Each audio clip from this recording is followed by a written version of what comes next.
Hi, ಇವತ್ತು ನಾನು ಖಾಲಿ ಹೊಟ್ಟೆಗೆ ತಗೊಳ್ತಕ್ಕಂಥ ಒಂದು ನಲ್ಲಿಕಾಯಿ ಜ್ಯೂಸ್ ಮಾಡ್ತಾಯಿದ್ದೀನಿ. ಅದನ್ನು ಹೇಗೆ ಮಾಡೋದು ಅಂತ ನೋಡೋಣ ಬನ್ನಿ. ನಲ್ಲಿಕಾಯಿ ಜ್ಯೂಸ್ ಮಾಡಲಿಕ್ಕೆ ನಾನು ಮೊದಲನೇದಾಗಿ 3 ನಲ್ಲಿಕಾಯಿ, ಬೆಟ್ಟದ ನಲ್ಲಿಕಾಯಿ ತೊಗೊಂಡಿದ್ದೀನಿ, 1 ಸೌತೆಕಾಯಿ ತೊಗೊಂಡಿದ್ದೀನಿ, 1 ಇಂಚಷ್ಟು ಹಸಿ ಶುಂಠಿ ತೊಗೊಂಡಿದ್ದೀನಿ, 1/4 ಟೀ ಸ್ಪೂನಷ್ಟು ಬ್ಲ್ಯಾಕ್ ಸಾಲ್ಟು ಮತ್ತು 1 ನಿಂಬೆಹಣ್ಣನ್ನು ನಾನು ಹಿಂಡ್ಕೊಂಡು ಇಟ್ಕೊಂಡಿದ್ದೀನಿ. ಈ ಎಲ್ಲ ದಿನಸುಗಳನ್ನ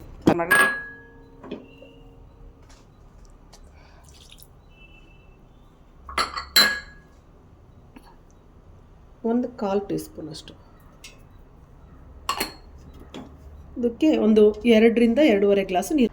ಈಗ ನಲ್ಲಿಕಾಯಿ ಜ್ಯೂಸನ್ನು ನಾನು ಸ್ವಲ್ಪ ಸೋಸ್ಕೊಂಡು ಇಟ್ಕೊಂಡಿದ್ದೀನಿ. ಇದನ್ನು ನಾನು ಕಪ್ಪಿಗೆ ಹಾಕ್ಕೊಳ್ತಾ ಇದ್ದೇನೆ. ಸೊ ಇದು ಪೆಪ್ಪರ್ ಪೌಡ್ರು ಆಪ್ಷನಲ್ಲು, ಬೇಕು ಅಂದರೆ 1 ಚಿಟಿಕೆಯಷ್ಟು ಹಾಕ್ಕೊಳ್ಬೋದು, ಬೇಡ ಅನ್ನೋರು ಹಾಕ್ಕೊಳ್ದೇನೆ ಹಾಗೆ ಸೇವಿಸ್ಬೋದು. ನೀವು ಇದೇ